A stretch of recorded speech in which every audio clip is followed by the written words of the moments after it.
Hello, hello, hello. How you doing? And welcome to another exciting episode of the Takedown with me, Q Dube. I trust that everybody is doing well and safe wherever you are around the world. Now, we've got a very dope episode for you today where we're talking to the national president of the Amalgamated Rural Teachers Union of Zimbabwe, Mr. Obert Masaraure.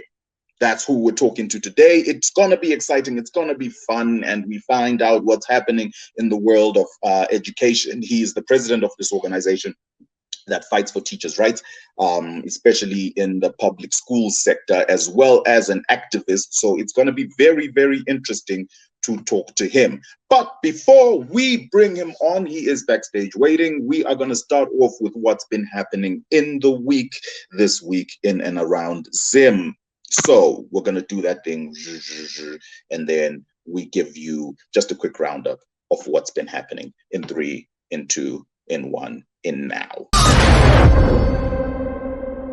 Kicking us off in our first story, as we all know, we are in the middle of a pandemic and everybody is trying to get lives to go back to normal. How the world is seeming to do this, how the world has agreed to do this is by rolling out vaccines that people are going to take, and as they take them, hopefully this whole COVID thing is going to be put under control and we can get back to some form of regular life. Now, Zim obviously is the part of the world, and so we decided as well that no, we are going to do the thing. So we got a donation of 200,000 vaccine doses of this vaccine from China. That's what happened, and what then happened is our vice president, who also doubles as the Minister of Health, said, you know what, I am going to be the first to take a vaccine shot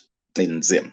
And we applaud him for that. This happened yesterday on Thursday. He was the first Zimbabwean to take a shot of the vaccine. That is super, super amazing. So amazing that His Excellency, the President, took to Twitter and said, Zimbabwe's first COVID vaccination. Thank you to the Vice President and Health Minister, Constantine Chiwenga, for showing Zimbabwe that the vaccine is safe for our people. This is a historic moment in our country's fight against this virus. It's a very lovely message from His Excellency to the Vice President. I can't help but think, though, that that conversation must have been interesting. Yeah, the vaccines are here. Okay, so let's go take them. You first. You first. Our second story is one that has been gripping Zimbabwe for the past couple of weeks. It has to do with a lady called Susan Mutami. Now, Susan Mutami has emerged as the lover or ex-lover of Themba Mliswa. And they've been going back and forth talking about their affair or whatever. She's revealing very intimate details about their relationship. Now, I'm not one to follow this stuff. Like, it's whatever, right? Everybody has been following whatever. But the one that caught my attention is the recent one where she took to Twitter and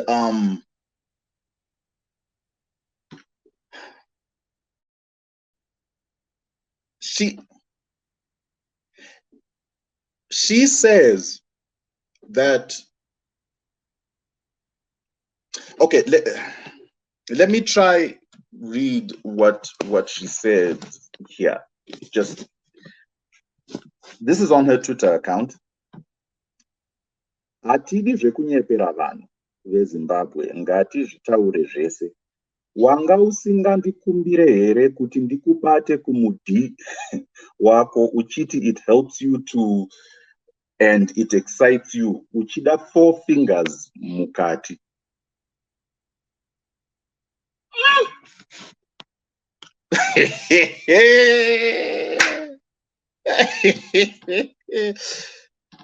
Yo.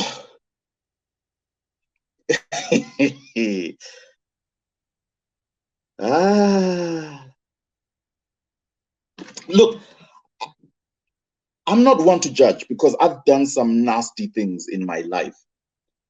But I've got two questions for the both of them. Four.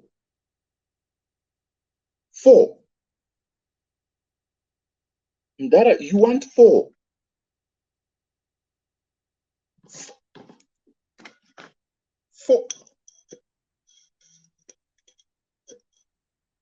Four. And do you see the circumference of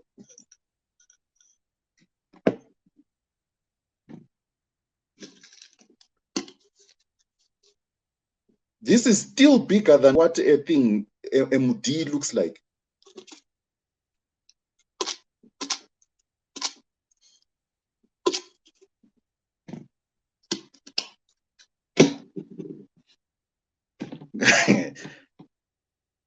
It shall be a few people in heaven, I tell you.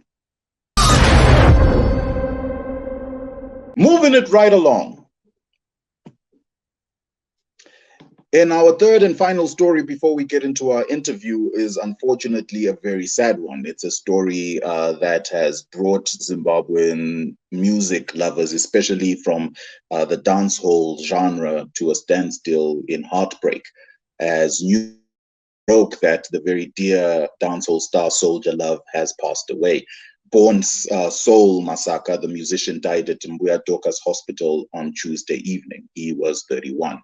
He was pronounced dead upon arrival at the hospital, where he was taken by his friends. According to a doctor's report, he had no pulse upon admission and his sugar was high. Soulja Love is responsible for a lot of hits. Some notable ones are Pamamonya Ipapo, Ndini Uya, which was one of his earlier hits, as well as one that he penned for his mother, Dai Penyu Waitengwa. He was a very talented artist, one that seemed to live a troubled life, but still does not take away the immense amount of talent that he had and that he has left behind for all of us to enjoy and use to remember him in terms of furthering his legacy. A lot of artists came out to pour their heartfelt condolences and respects and just express their heartbreak at losing this phenomenal musician who shall forever be missed and forever be celebrated in Zimbabwe and beyond.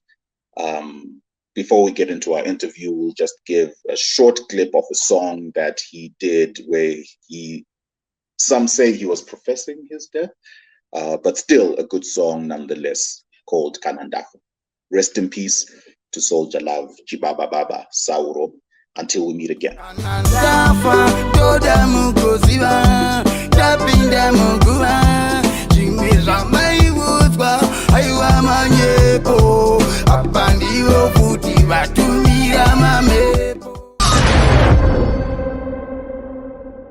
Hello, people. Welcome back. Like we said, we've got a very interesting one today, and thank you for tuning in and staying tuned. We have got the activist and a man that's decided to take a stand against inequality and just, I think, sometimes being plain ignored in the country. We've got Mr. Obert Masaraure. Did I say that correctly, the surname? Yes, you did. You did get it correctly. Thanks for having me. There we go. There we go. So just to let people know who we are talking to the national president of the Amalgamated Rural Teachers Union of Zimbabwe, abbreviated ARTUZ, as it's widely called in the streets. Welcome, sir. How's everything been? Sorry, I lost you there. I'll say, how's everything been going? We just came out of Valentine's. How was your Valentine's Day? Yeah, my Valentine's Day was, it was not nothing, but there was nothing Valentine about it. It was the usual miserable days we have to endure simply by being a Zimbabwean. Yeah, we lived through it, and thank God we are still alive another day. Right. I understand. It couldn't have been that bad. I'm sure, you could have picked a rose from the garden or something at least. You know what? It's very unfortunate that you're asking these good questions, but I can hardly hear you. Maybe if you could hit it again, I didn't get the question. Sorry. Oh no, I was saying it. I'm sure it wasn't that bad. I'm sure you could have picked a rose in the garden, at least something. Freeze it, pakona. They say it's the thought that counts. Yeah, obviously we did all that we could under the circumstances. Just finding ways of lightening up the mood in these gloomy days. But yeah, it was not that bad, like you say. Ah, got you. Now, speaking of the times that we're in, it's said that the government has allegedly announced a 2.5% deduction on teachers' incomes. Is this true? Yeah, it is very true. The government is engaging in another criminal move of deducting our salaries without our consent, and this salary they are saying we are contributing to some fictitious government employees mutual savings fund. So this is the first time I am seeing people being forced to save their funds, but they will not have access of the funds. The employee side is going to do the contributions of the fund, but they are not going to be managing the fund in any way. We won't have the worker representatives being part of the board. We won't have anything of that sort. What we will simply do is to contribute the money. We don't know to who it is, like some pouring money to some bottomless pit. Then you are told if you come and shout one day, we can throw some dollars up for you to pick. What they say, you can get a loan from that facility if you apply. But we never consented to that, and we are against it, and we are forced to drag our government to court to try to stop such an illegality. It is a clear case of administrative injustice. Which department came up with this? Like how? Who's responsible for even coming up with this thing? Obviously, I know the usual culprit. I would suspect the mischievous Mutami, but this time around, the circular was generated by the Public Service Commission. But I think this fits well into the austerity measures of Mutami. You slash cutting on wages, but announcing it in a different way. Just announce that we are saving your money, give it to us, then we can give you loans when you need it. The circular was generated from the Public Service Commission. But my understanding is that this just fits into the whole agenda of cutting on workers' wages in the name of the austerity measures that are being pushed by Mutami.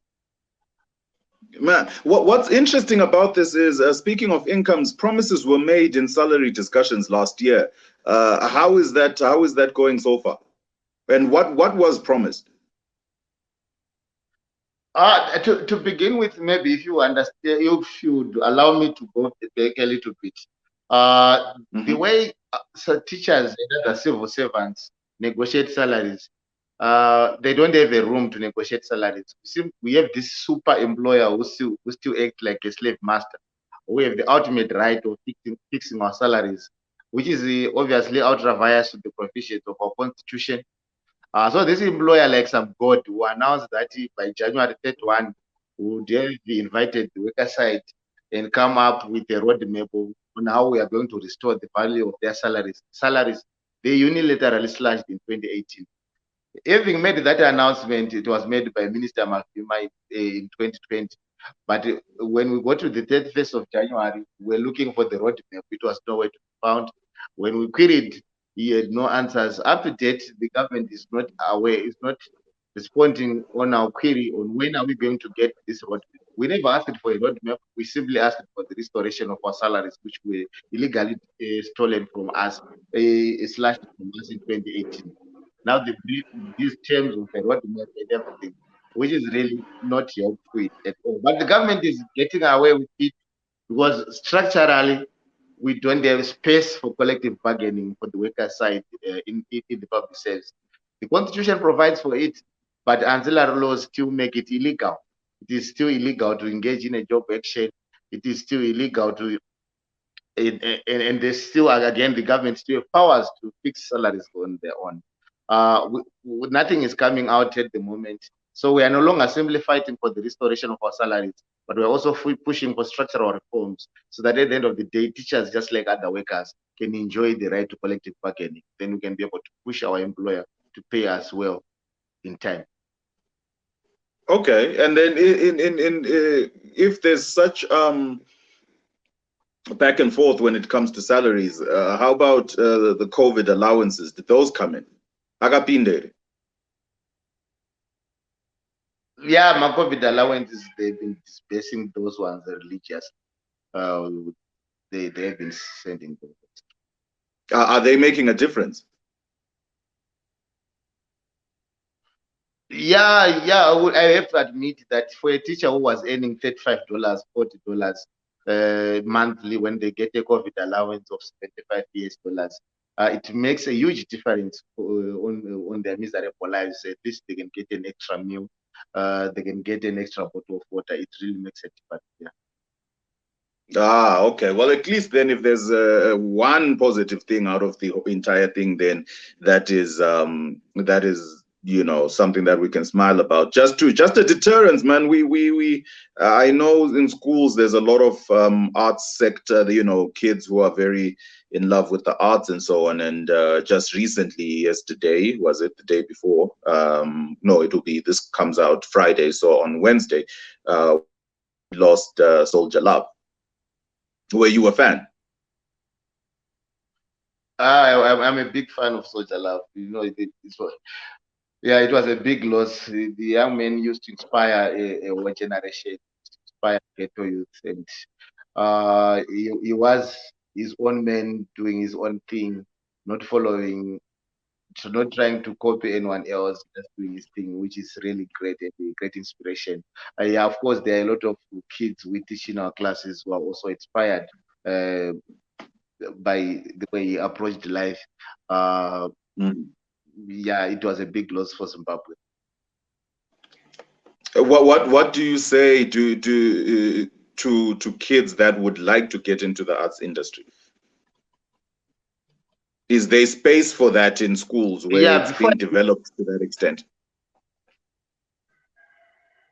Yeah, the first message really has to go to the government. We have introduced a whole learning area on arts at primary level, and we are going to have the first class being examined this year. Our first grade 7 class is going to be examined on the arts section this year. But because of lack of exposure, I was discussing with some teachers in rural schools, and they were raising concerns that their kids do not even know a museum like Thomas Mapumu, but they're going to be writing some of these questions where there will be a picture and they say, now this was a rudimentary example. Can you identify this artist? So, but these kids are not exposed, but they're supposed to be examined on this learning area. But if you are born maybe in Binga, in Matepa Tepa, it doesn't automatically mean that you don't have the challenge to prevail in art. So the government really for the message really for the government is for them to come up with ways of ensuring that we get exposure for these children. We get the best teacher, the arts teachers, those who are in the arts industry already, engaging our teachers in a capacity development program. Then we have our teachers having the capacity. When we deploy our teachers out there, they can be able to make a difference and really be able to build careers for these young people. Unfortunately, at the moment, we have a teacher who is not able, and we have a learner who is not exposed. So for the majority of our learners, really the potential might be there, but structurally they are already excluded. But we know we can do more to create space for them so that they can be able to express themselves regardless of the backgrounds they are coming. Got you. That makes perfect sense. I hope that gets sorted out as well quickly. Now, you've been a guest of the state. You've been arrested more than 50 times for various offenses, including participating in multiple protests. Your activism comes from student politics, right? Yeah, that's true. Yeah. What do you make of Alan Moyo's long stay in prison pending trial and the recent arrest of Makomborero Ari Ziveshe? I think citizens are to blame here. We have a clearly autocratic regime which doesn't really give a damn of what you are going to be saying, whether you complain on Twitter one thing they really understand is if you're going to be escalating the resistance, they should feel the cost for repressing our people. But at the moment, we haven't really done much.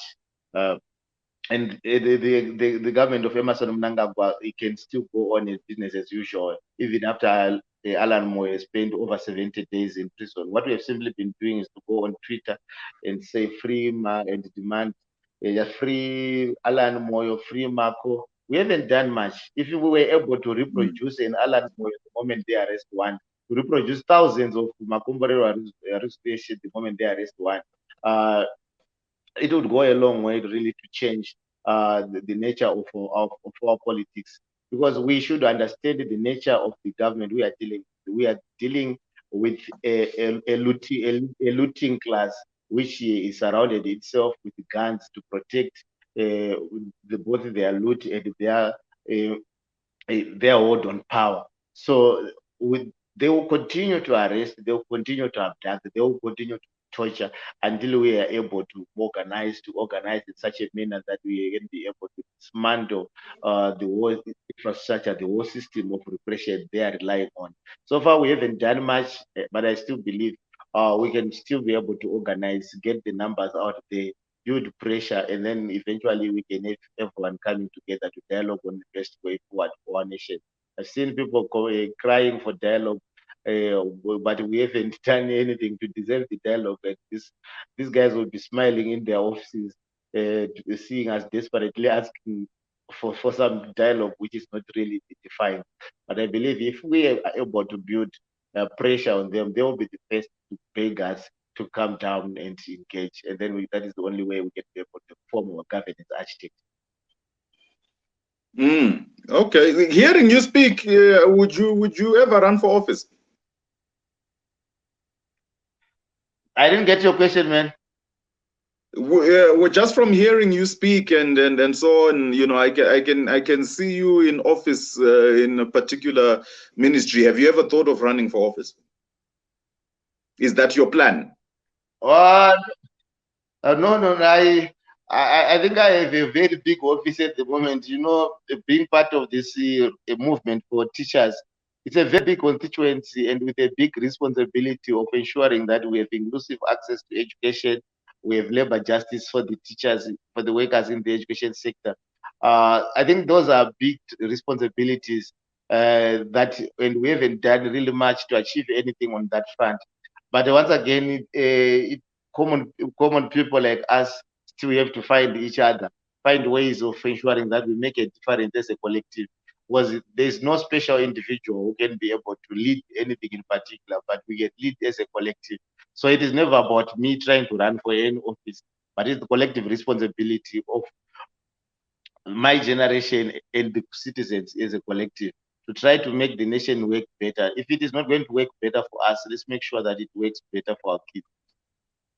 No, that's a noble answer, a very noble one, a very humble answer, sir. But you know, kuti ku ministry kamunenge makupiwa Land Cruiser, Benz, farm, you know, a couple of trips overseas, access to money, Mdara. It would be. You can still do both. You can enjoy the fruits of being a minister and also fight for teachers this side. Take the Land Cruiser, Mdara. I get what you are saying, but you look, I think that is, you have really fine. You have summarized the Zimbabwean crisis at the moment. We have a perfect crisis. I think poor people would behave their day even in a studio. Can you hear me now? I think I just lost my connection. Yes, now you're back. Yes, we had lost your connection just a bit. You were talking, you can take it back from when you were talking about the perfect crisis. Oh yes, I was saying you've perfectly defined the Zimbabwean crisis, which is really about individualism, which also goes to the issue of either extravagant accumulation or obviously primitive consumption. So most of the times we're either engaged in accumulation or just consuming, but no one really takes care of the productive side of things. And already when we are dreaming of driving these big cars, in a country with no roads, where people don't have healthcare, don't have education, where there's no public transport, obviously further damaging a already damaged environment. This really speaks to the crisis we have. And I think it's high time we really try to focus our energies on things that can really make a difference. Like how do we ensure that we can produce more as a country? How do we ensure that we can preserve our earth so to make it more? How do we make sure that we take care of the vulnerable? How do we ensure that we give quality education to our kids? How do we get better health care in our facilities so that we don't have anyone dying because they've run out of it? So that some of those issues, I think, it will go a long way in trying to address the national crisis we have. But it is not our making.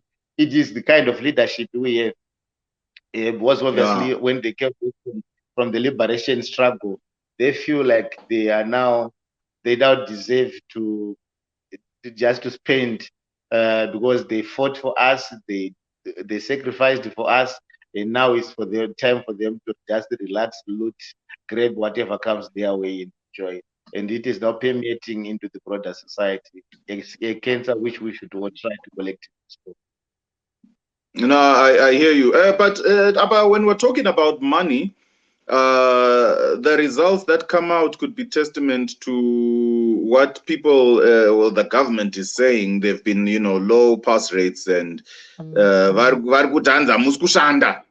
people are not working and so on. Even some government officials have blamed the ARTUZ for the poor results. What do you have to say about that?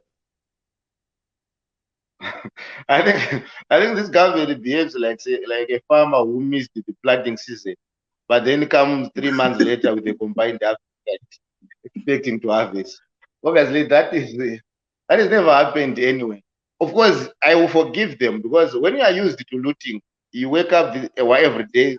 Maybe you wake up so broke, but then you just get into a drugs deal and then you have millions of dollars in your pocket just without doing anything. And they expect the same miracles, the miracle money they are harvesting through their looting agendas. The same expect to have miracle results when it comes to our schooling, our education system. That is not possible. Look, we warned the government that learners were not ready for examinations. We declared that the examinations should be postponed because learners had missed more than 6 months of learning time in 2020. So if we have a curriculum which demands that at least people should learn for 18 months, then they learn for 12 months, but you still want to examine them for the full course. How does it work? Why do we? That it is an unethical conduct. You are imposing an examination on a learner who never prepared for the examination and then go on to dream that the learner is going to pass.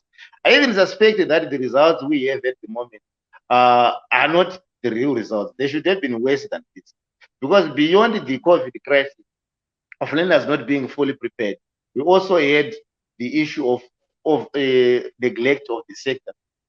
We didn't have enough teaching materials, learning materials in our schools. The sector is underfunded.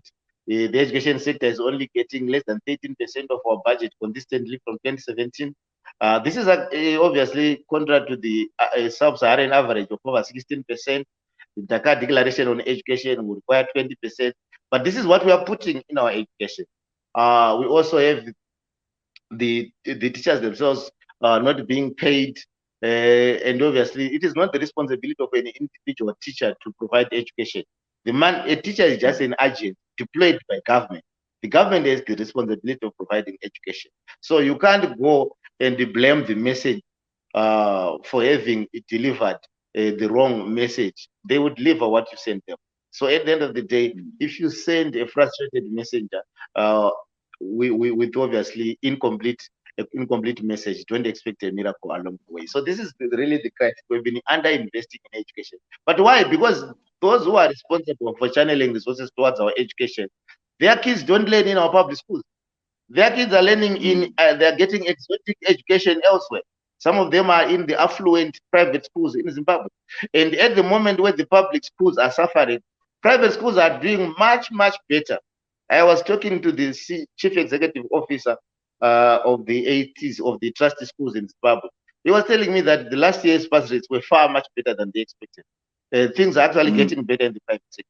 What we are witnessing at the moment is just a government which has which is determined to entrench inequality, to ensure that the poor remain very poor. The poor are completely excluded from learning opportunities. And so our people are now locked in perpetual poverty because education was usually the only way out. But we don't have that avenue anymore. They've closed it. So it is up to citizens to either decide to let it be and allow ourselves to sink in poverty, or maybe to join hands and save our education as a collective. Okay, besides salaries, that obviously plays a very, very big role in motivating whoever in whatever field you're in. If you're paid adequately and on time, it motivates you to do your work. Besides salaries, what else? Obviously salaries demotivating teachers. What else is our public schools suffering from that's hindering these results that we're seeing elsewhere? What else does the public sector need? Okay, so I will advise you that this year expect worse results, because we are now going to be examining our learners around information technology. But we go to these rural schools, or the majority of our schools don't even have electricity, internet connectivity. They don't have the gadgets themselves. So we have this technological divide, where learners in urban areas might quickly switch to online learning if need arises, but in rural communities there's no such. But now, beyond using online methods as a way of delivering content, we are now also examining these learners on their capabilities of using devices they have never met in their lives. So we have an infrastructure deficits again, where kids in rural areas have never seen a library, they've never seen a laboratory. They learn under a tree, they learn in makeshift structures. At times, learning is suspended because it's raining. And we have advocated since our inception that we need, obviously borrowing from the Ziramasanga Commission report, that we need an education equalization fund to bridge the gap of access to education, to equalize learning opportunities for kids. Unfortunately, the government is not playing ball, but we can only be able to invest in infrastructure development in our schools if we set aside the resources over time. Then we ensure we build our schools. But then obviously you will see the structure of the curriculum itself is not compatible with the lived realities of the people. You look at the ordinary level exams. At no particular point if the pass rate exceeded 25%. People are not worried about that. But it should be, it is some. Why? It is because of the structure of the curriculum. The curriculum, which is wholly academic, and forces in each and every learner to take bulky learning areas, and they are compulsory for examination. We would expect a learning framework which allows learners to specialize in areas they are good at. At times, you don't even have to force people to do anything and do it, so that we say they passed. So we still have a lot of work to do around reforming the curriculum, and even going even further and try to decolonize it, because the way it was structured initially, we haven't changed much. It was serving the interests of the colonizers at times. So we need really to restructure it, and we have a curriculum which really works for us. And then again, on education management, we need quality management systems, which can only be achieved if we decentralize education management. Then we also use meritocracy to choose our education leaders. Unfortunately, at the moment, people become a school leader because they support the ruling party. No wonder why you see them seamlessly changing from being a school head to a member of parliament for ZANU-PF or a councillor for ZANU-PF. But we say if you want our schools to be quality schools, we don't need card-carrying members only. We need to have quality leaders in our schools. But again, we are also saying let's flush out the toxic culture of ZANU-PF coming to our schools, stopping leading for them to pursue private political interest. We have seen them dragging our learners to their campaign rallies. We have seen them forcing teachers to make contributions. We have seen them mobilizing parents to attack our teachers, and some teachers had to flee their workplace because they are labeled to be anti-SNPF. So those are some of the issues that we have to deal with. Then we have a working education system. So at ARTUZ, we have summarized our proposed interventions as ADAPT, where we are saying let's adequately fund education, let's devolve and democratize education management. Let's address curriculum deficits and teacher capacity development. Let's also focus on technological and infrastructure development, among others. Of course, the P standing for the promotion of labor justice within the education sector itself, so that we can have motivated teachers delivering. I get you. Do you know what I think another thing we can do is, which we never had in our time, and it upsets me very, very much now that, you know, I've grown up and so on. Have you seen pictures? There are pictures that always circulate of like teachers these days in classrooms. They are usually in classrooms, maybe writing on a chalk. Have you seen how beautiful they are? Teachers writing what?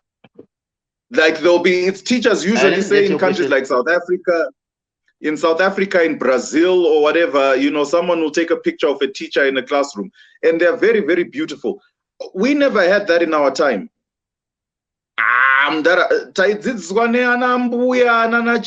that demotivated us also. It was like, I didn't want to go to maths class because my Jazodi was old, man. Like, we need, you know, when you're looking at, come on now.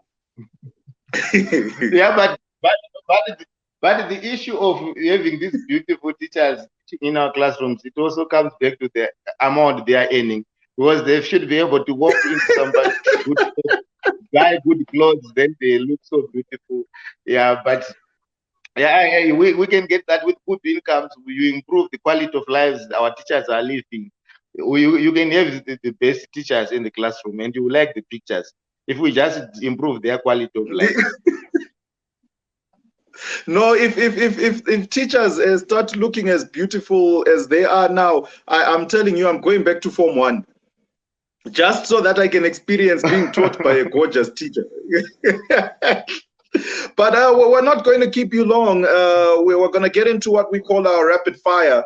Our rapid fire is where we just ask you 5 questions, where you are asked to pick one thing or to say the first thing that comes to mind with no explanation, no nothing, right? Okay, so 5 questions, rapid fire. Here we go. Your favorite soldier love song? Dube. Okay. Dynamos or Caps United? Caps United. If we were to pick one currency to use in terms of how much it would benefit us, US dollar or rand? Rand. Who makes the best teachers, males or females?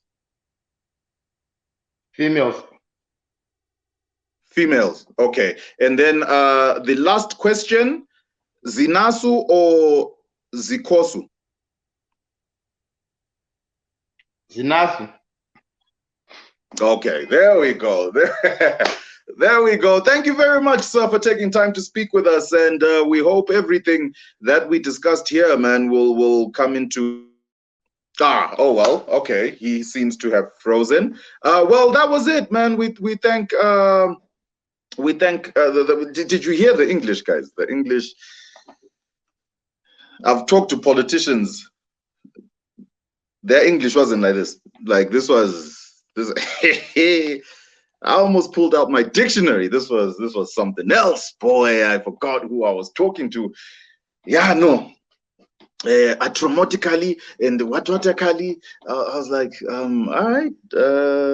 Yeah, I didn't hear half of what you said, but it sounds like if I did understand, you would have been making a lot of sense. But all round a very, very dope gentleman. That was the president of the Amalgamated Rural Teachers Union of Zimbabwe, Mr. Obert Masaraure.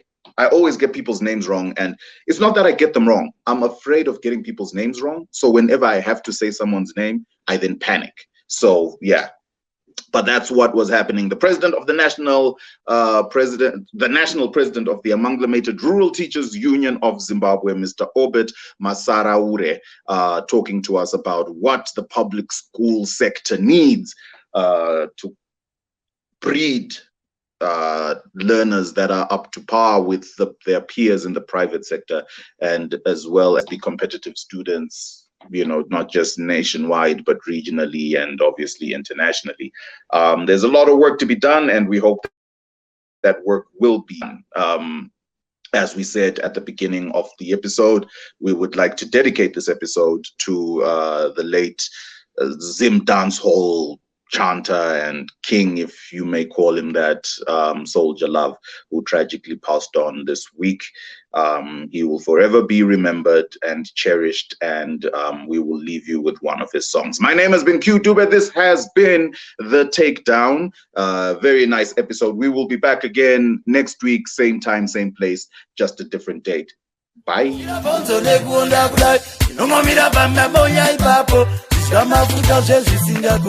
Takanomira pamamonya ipapo, my horse, she my boss.